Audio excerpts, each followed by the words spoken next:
Check 1, 2. Go! Curious about real estate? Yes! Then you've come to the right place. Get the knowledge you need. Get over the fear and get started. This is the Michael Quarles Real Estate Show with your host, Michael Quarles. Hello, everybody. Michael Quarles with podcast number 119. Today we have the 5 questions that you guys sent in and wanted an answer to. I'm going to try really hard. Here we go. Question number 1.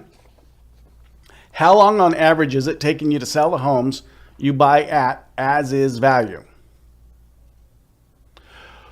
Well, just yesterday, so yesterday was Monday, we listed, I think, 3 last week, and we got offers on all 3 Monday. So normally it's taken us on average 93 days. That's a historical number. But in my new model, that is being determined, and I can tell you that we're getting action on our home. So to give you a definite answer, I can't. I can tell you that we're getting some offers and some showings and all those good things, but the historical number is 93 days. Great question, and keep asking that question so we can keep updating you guys on what this business model is doing so you have an idea. Question number 2. When you buy a home subject to the existing mortgage and then sell the home, how do you handle the impound account that is in the same name of the seller? Well, when we buy a home, our contract says that the impound account is actually ours. So you can do a couple things. You can have the seller sign that check over to you, or you can get a power of attorney to sign the seller's name. So either way, in either one of those will work. That power of attorney you have to record naturally, and it will work on checks. If you want to use it for property, you have to actually record it in the county that the property is located in, so it becomes official there. We just call the seller up and say, hey, we're going to send you a check, send it back to us, kind of stuff. They're happy. They sold us a house. Everything was above board. It's in our contract. We go over everything. No big deal. Question number 3. What are your thoughts on getting a license? I hear it may affect the marketing we do as discount buyers, especially the bandit signs.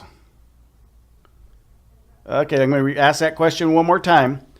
What are your thoughts on getting a license? I hear it may affect the marketing we do as discount buyers, especially the bandit signs. Okay, we're going to go. What do you think about the license? I think it's a great thing. I think having 2 things. One, it's going to give you a little bit of knowledge to get the license, so that's always good. Education is always great.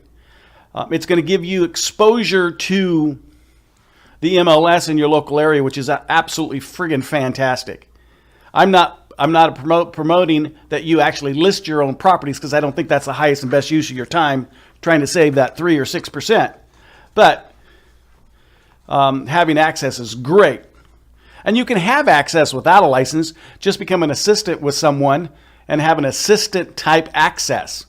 So I don't think it has any effect on marketing, and I'm certainly not a discount buyer. I don't even like that word. I buy houses at a discount, but I wouldn't call myself a discount buyer. I just don't like the discount in front of the word buyer. So I'm just a regular business. You buy it at 60 cents on the dollar, you sell it for 100 cents. I'm Walmart. That's all I am. I just don't have as many stores and I'm not as rich as Walmart.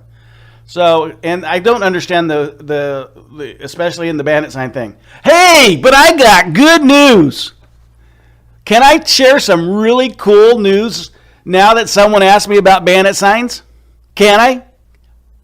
Please? Okay, here goes. Shortly, very shortly, yellow letters, you know my baby marketing company over there that does a lot of mail for a lot of folks. We are going to start facilitating the production of bandit signs for those of you that like them. And I'm just stupid crazy. Well, I'm stupid and crazy. But I'm going to put them at a price tag lower than you can find them anywhere on the internet, because I don't have to sell them. So I figure if you guys are going to use them, Let me hand you down some bandit signs at a reasonable price. They're going to be so low, so inexpensive, and the quality and the speed of which we get them out. I mean, I'm spending close to $100,000 setting up my bandit sign production facility just so you guys can have bandit signs cheaper than anywhere in the world. Well, maybe not anywhere in the world, but anywhere in America. Thanks for listening to Buy, Sell, Fix, Flip. We'll be right back. Are you running out of leads? It's time you tried Yellow Letters at yellowletters.com. Get motivated seller leads through yellow letters, postcards, zip letters, typed professional letters, greeting cards, door hangers, and business cards. Yellow Letters is a full-service marketing company created with your success in mind. Get the personal attention you need to get your direct mail campaign started and get in touch at yellowletters.com. And we are back in 3, 2, 1. Question number 4.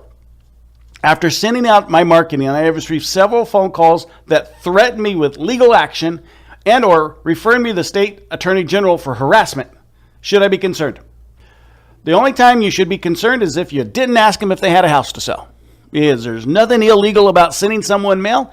And in fact, if they do not want to receive what we call business mail, they can go to their post office and ask their post office to hold all of their business mail and not deliver it. Here's the problem when they do that. They don't get the coupons from Walmart. They don't get the coupons from all the other places they like the coupons from. So don't worry about it, okay? We're not doing anything illegal. We're not harassing anybody. If someone says take you off their list, there's no federal law that says you have to. They can actually go to a do not mail list and register, but it's not even mandatory that you run your list through that list.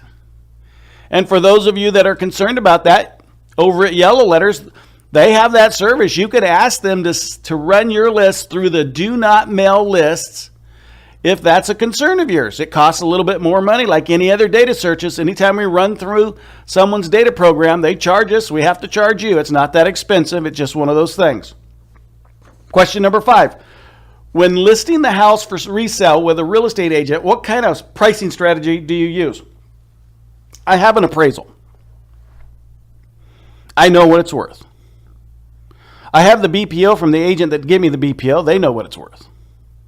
They're in line. I'm going to always use and always fall to the appraisal, even though the agent may think, well, it's worth more, Mike.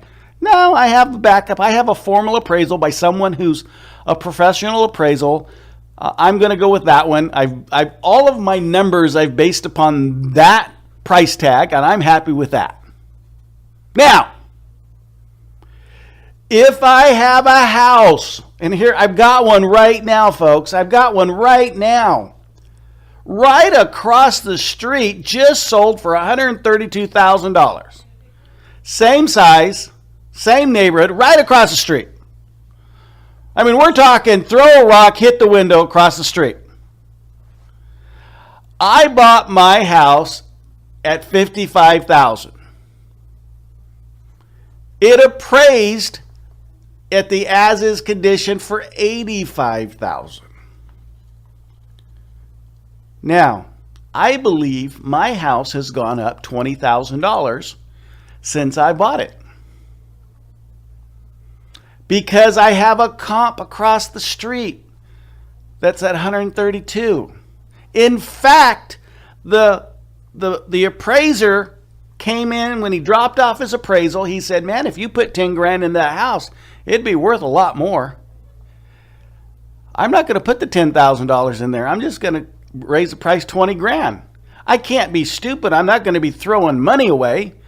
So there are those times that we're going to go above what the appraisal says when we have other things that we can look at that make those determinations for us. As example, a house across the street selling for 132. I would be crazy to sell my house for 85 when something just sold for 132 across the street. That's almost $50,000 I'd be throwing away, and it's $50,000 is still important to me. I hope it's still important to you. I hope it's always important to you. 2 things I've got to say. One, and man, if you guys aren't taking advantage of it, you're crazy. Yellow Letters has a sale this week. 65 cents yellow letters. Buy 1,000 of them. Standard stamp. 65 cents, guys. I don't think I have ever offered them for 65 cents. But you know what? We sell a lot of yellow letters. We can afford to do that. We can afford to help you guys get in the marketplace, start marketing, get some ads, get some calls going, get some feedbacks, buy some houses. So again, this week only, 65 cent yellow letters over at yellowletters.com. Give those girls a call over there and they'll set you up. The other thing, I want a coaching student. If you want to be a coaching student, call me. Fill out the form. I want one. I need another one. I know. It sounds like I'm begging. I'm not. I'm just wanting one. If you're serious, if you're halfway serious, if you're a little way serious, I want you to sign up for the coaching program. Let's get you in the house buying business. This is really cool, people. Let's get you going. Till next time. Bye-bye. Thanks for listening to the Michael Quarles Real Estate Show. Get more info and stay in touch at michaelquarles.com.